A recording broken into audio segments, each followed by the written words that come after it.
All right. Well, welcome everyone to this How to Spark Your Energy Masterclass. So excited to be here today. And I would like to begin by sharing something with you that I've never really talked about publicly. And it's actually part of the reason why I do the work that I do.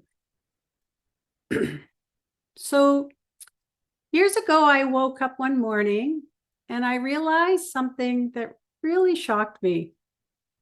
I had no idea who I was anymore. And I actually think I'm wondering if I actually ever knew who I was. I was a mother. I have four amazing, beautiful daughters. They're now all grown up. I was working 60 hours a week or more at my corporate job. I was holding everything together, doing everything for everybody else. But I was completely disconnected from me. How many of you can relate to that? If you can and you feel safe, you could put a yes in the chat.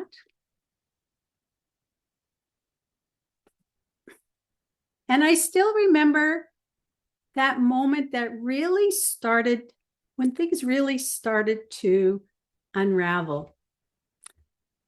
I was standing at the bottom of the staircase in our home. We had this beautiful foyer that was 2 stories tall. My husband was at the top of the staircase and I was at the bottom. And we were in the middle of what was maybe a conversation. I don't even know if it was a conversation. It was pretty one way, not to me, one that leaves you feeling small, unseen, and exhausted. But I knew that no good would come from responding to his really belittling comments that he was making. So I did one thing. I just walked away.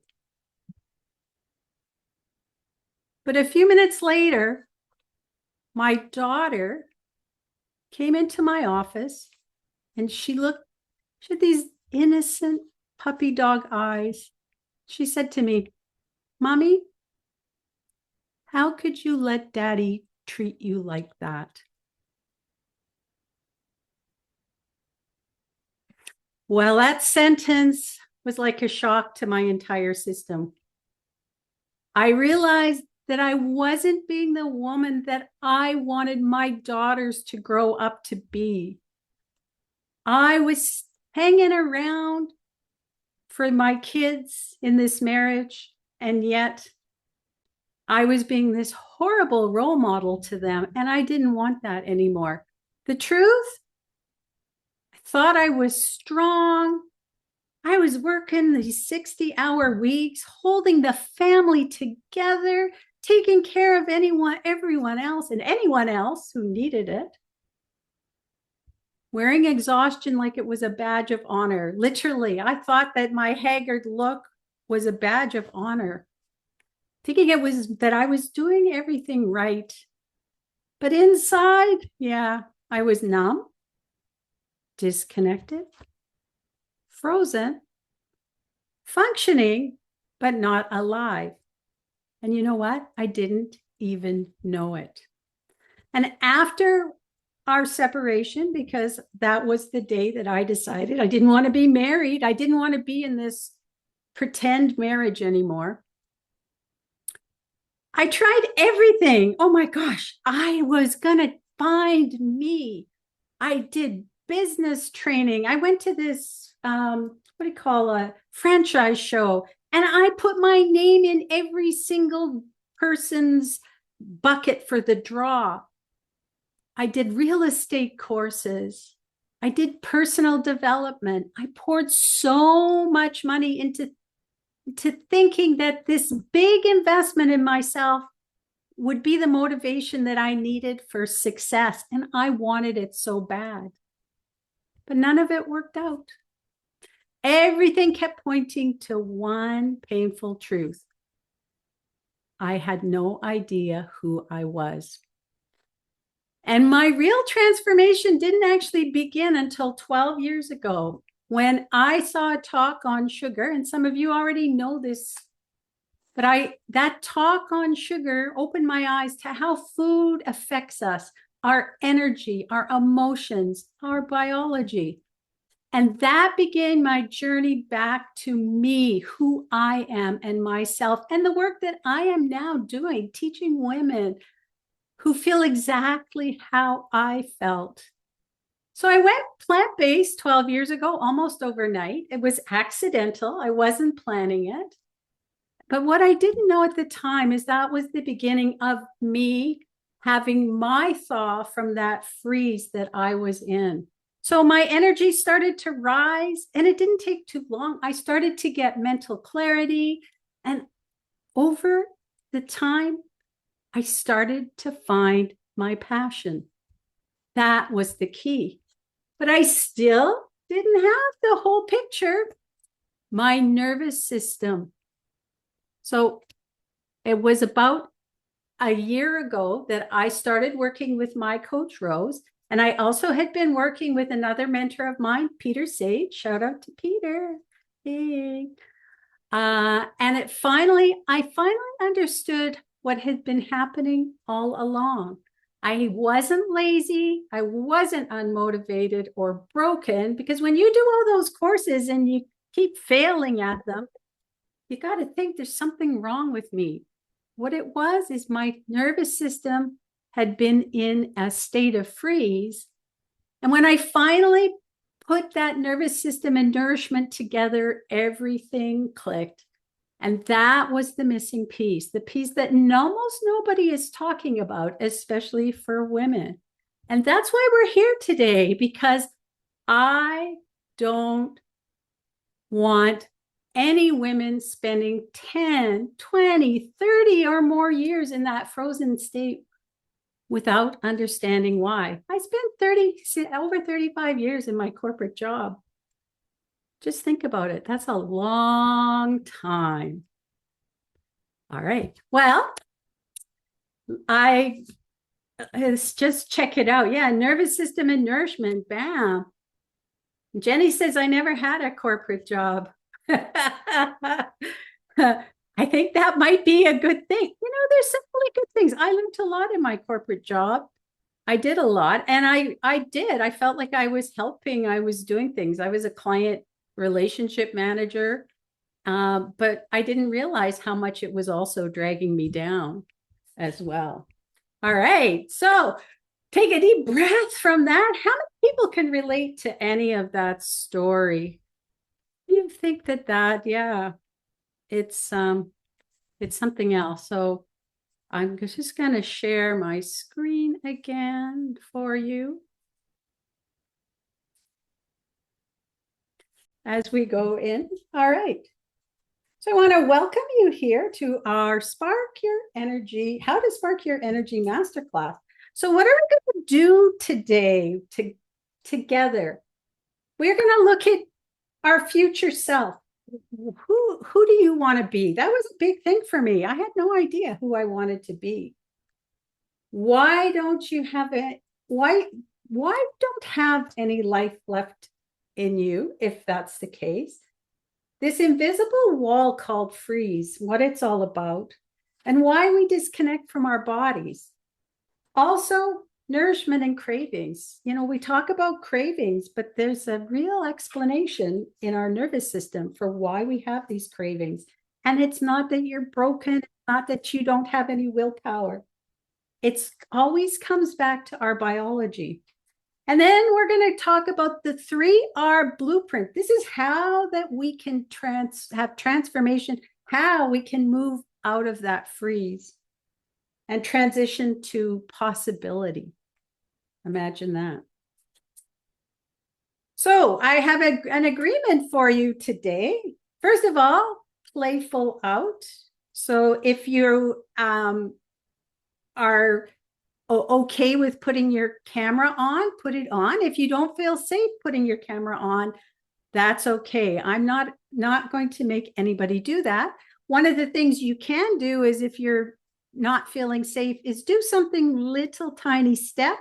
Maybe turn your camera on blur, but point it somewhere where we don't have to look at you. That's the first step to actually being able to turn your camera on. That was a scary thing for me. I remember when, at the beginning of COVID, and I had to have a meeting with my boss on camera. I was mortified. I was like, oh my God, I can't do this.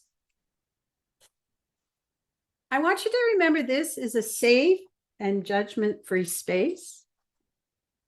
I want everybody to know that. So, let's just be supportive of each other.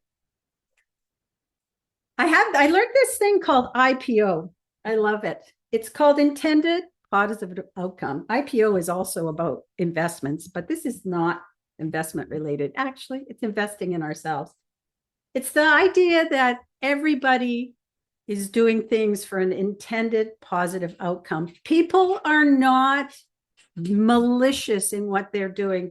I believe that everyone has a positive outcome in mind. Doesn't always work that way. How many of you can relate to that? Like, oh my gosh, you do something, you think it's the best thing in the world, and somebody else gets mad at you for what you thought was a beautiful thing. It happens all the time.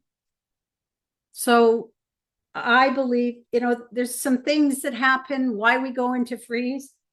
Nobody did it on purpose. It wasn't that anybody intended to be malicious. Might have turned out that it wasn't the best for us, but wasn't on purpose. And we grow through gentle stretching. So if you can do just some things that might make you feel a little bit more comfortable, like I got Kathy, I'm giving you props for putting your camera on, pointing it to the ceiling. Yay! I love it. Like, it's how we grow. All right. Oops, I don't want to go there yet. I'm going to go off share now. And who is saying nervous system? Yeah, Christina says her first Zoom, she was scared to turn her camera on. Christina said that. Yeah, I get it. I've been there. So let's see. We're going to talk about our future self now. Imagine that. Yeah.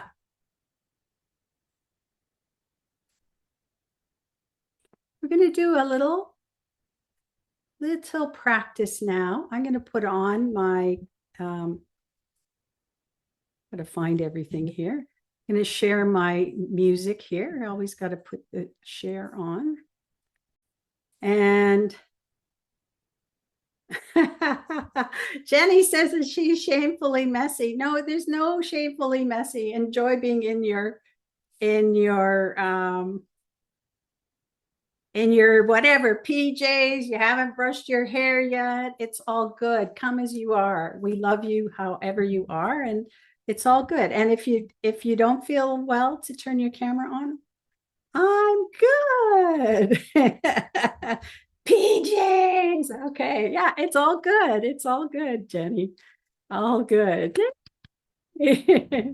All right. Well, now you get to relax a little bit. Let me put my music on and make sure it's good for you guys. We're going to do some spa music, because one of the things I like to do at the start of meetings, these kind of things, is to get our nervous system and get ourselves in a place where we're feeling safe. And the only way that you can take everything in is by feeling safe. So let's just going to turn my music down a bit and put on some spa music. This is my favorite music these days. I hope you can still hear me. Just give me a little nod if you can hear me still. Great. Now I want you to think about relaxing. If you're seated, just move around a little bit, get comfortable. If you feel like lying down, but you're not going to fall asleep, I hope, do that as well. Whatever makes you feel good.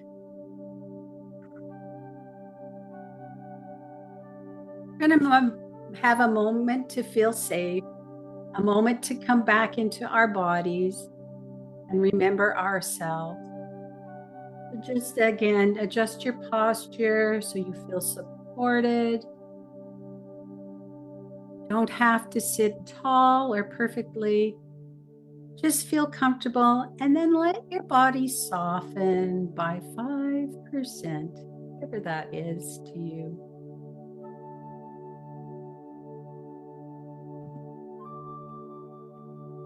And if you feel safe enough to do so, you can close your eyes. Or if it doesn't feel safe, you can soften your gaze. Or maybe just look at a point on the floor, whatever feels good to you.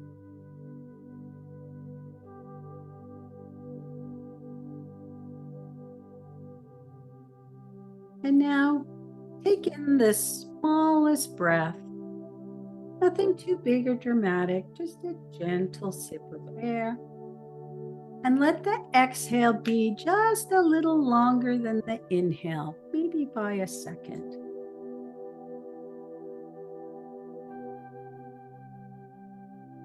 And I invite you to do that again. Soft breath in and a slightly longer breath out.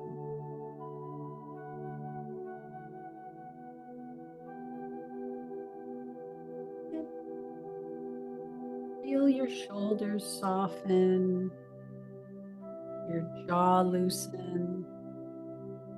Maybe your chest opens up just a little.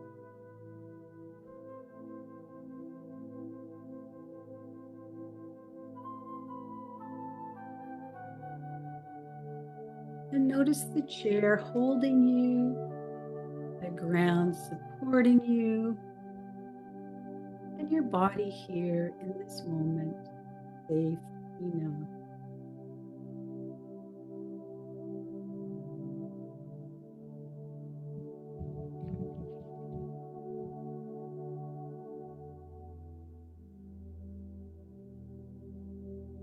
And from here, from this grounded place, I want you to invite you to connect with a version of yourself who you've been waiting for or who's been waiting for you.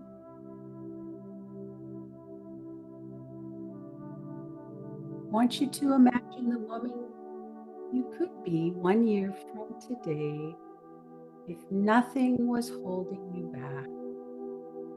Not a perfect woman, not a fantasy, just a truer, authentic you.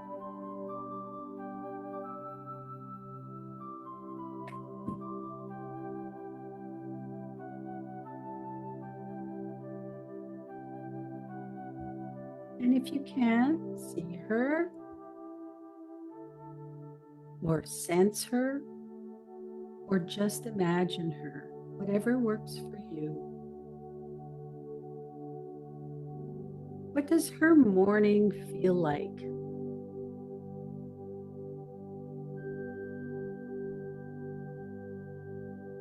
How does she move through her day?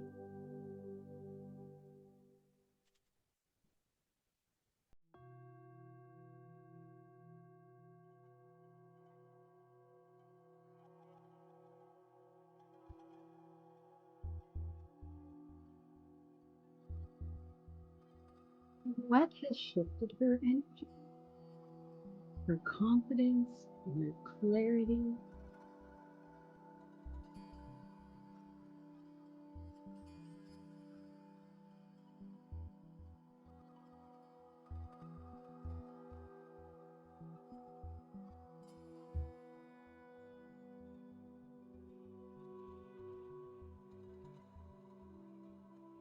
And how does she speak to herself? What has she let go of? What boundaries has she created? And what has she given herself permission to want?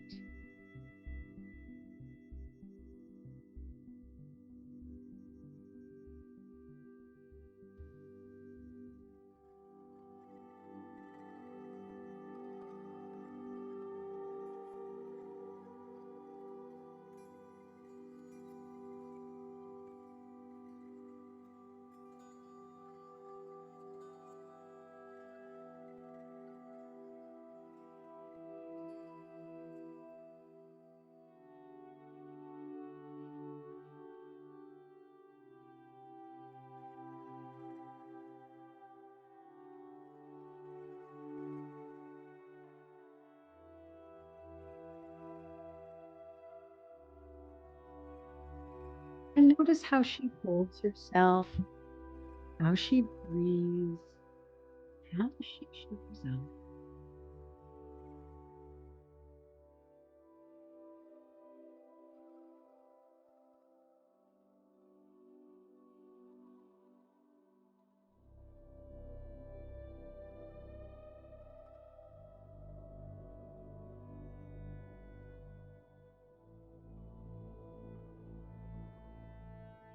And when you are ready, bring yourself back into this space that you're in.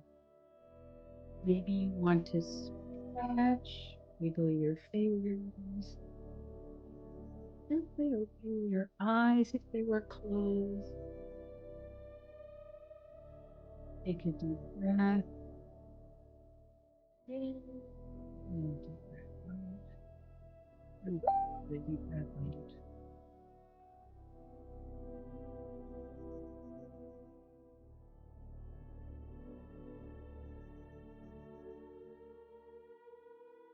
How are you feeling? Are you able to connect with yourself and how you are, would be? Are you now? Well, just going to spend a few minutes. I would love for you to write down how you feel about your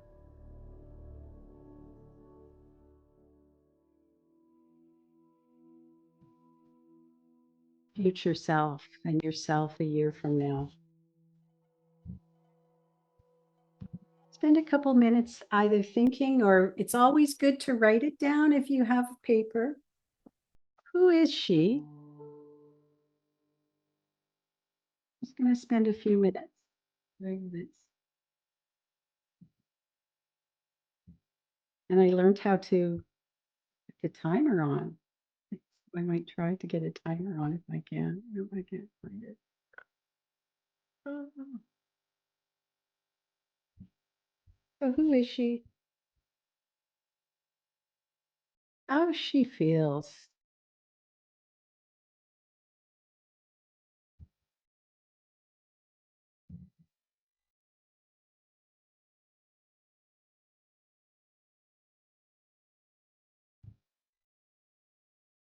What has she done in her life that you haven't done yet?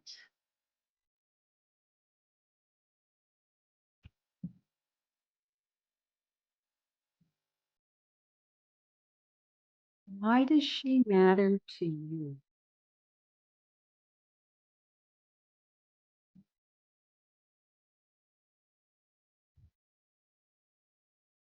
And finally, why is she worth fighting for?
We have just about 40 seconds left.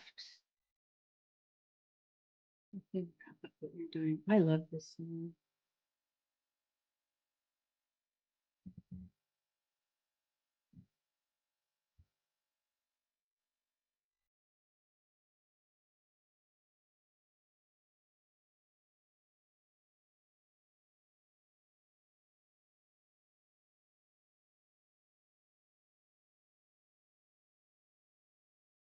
All right.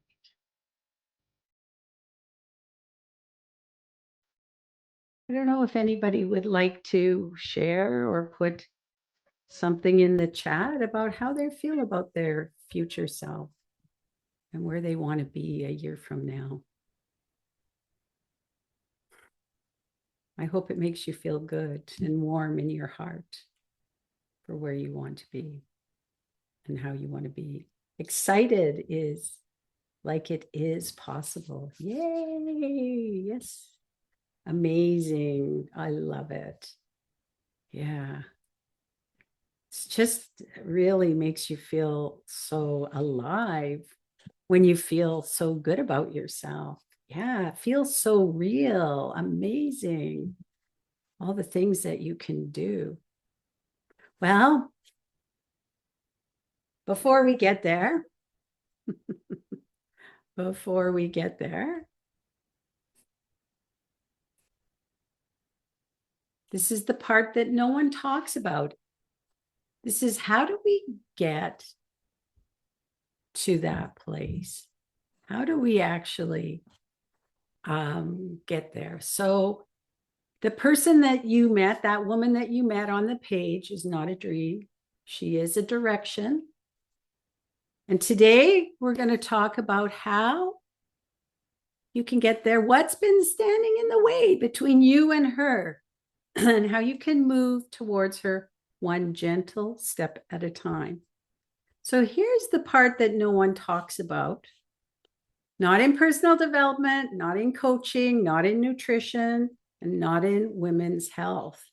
But I want to talk about this because this is why you don't have the life that you want yet. And I want to show you something that honestly can change my direction, because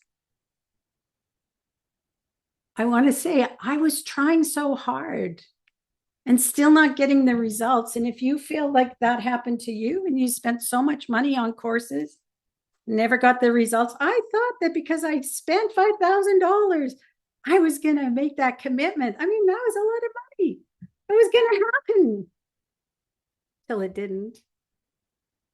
So the reality is, when it comes to personal development courses and nutrition courses and all that stuff, is 92% of people never achieve the goals that they set. 92%.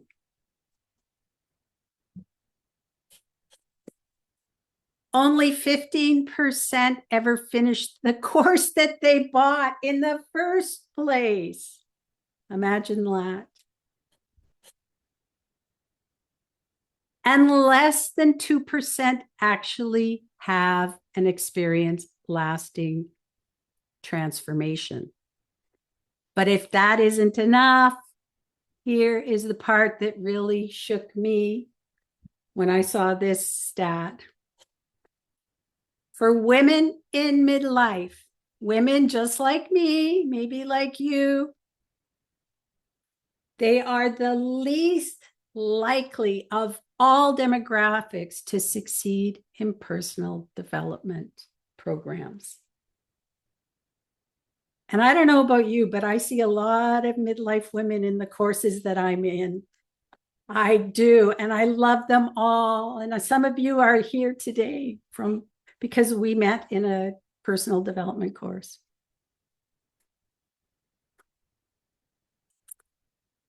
And it isn't because we're unmotivated. It's not because we lack discipline. It's not because we're scattered. It's not even because we're too busy, because we are busy, but it's not that. And it's not because we're broken. It's because our nervous system is frozen. So we take the courses, we buy the books, we hire the mentors. We totally want the change. I wanted that change so badly every single time. But biologically, if we're not in a state where transformation can happen, nothing can happen. It's just a fact of life. Nobody's talking about it. It's this invisible wall. I wanted to play Pink Floyd's The Wall. You know, we don't need no education. I was in university when that was a big song. Oh my gosh, I'm dating myself now. So we have this invisible wall. And it's it's something that it's not about mindset. It's not about discipline. It's not laziness. It's because our nervous system is frozen, just to let that line. And in our biology, not a character flaw. We're all beautiful. We are all perfect. I don't think we feel that, but we are so perfect. It's because our body is here to protect us. That's our body's job so we survive. And so this is where we get into survival. Oops. So this freeze that I'm talking about, yeah, fight or flight, whatever the saying is, it's even worse than that, Akina. It really is. It's like there's this big, deep freeze. And when we're in freeze is not calm. Freeze is shut down. Think about if you could remember ever being in one of these states. Freeze is numbness. Freeze is overwhelm. Freeze blocks our clarity. Freeze blocks our motivation. You ever felt like you were sitting on the couch and you just can't get off the couch? It's likely because you're in freeze. You have no motivation. Freeze blocks our ambition. It blocks our identity. I couldn't figure out who I was. I had no idea. Who was Debbie? Didn't know. It blocks our purpose. I have talked to so many women that are like, oh my God, I don't know what my purpose is. And they try it. It is so heart-wrenching. They so want to know what their purpose is. Why am I here? But freeze can block that. It blocks our follow-through. You know, I get that one. I got to send an email or something, and I know that I want to, but somehow I can't seem to do it. And the most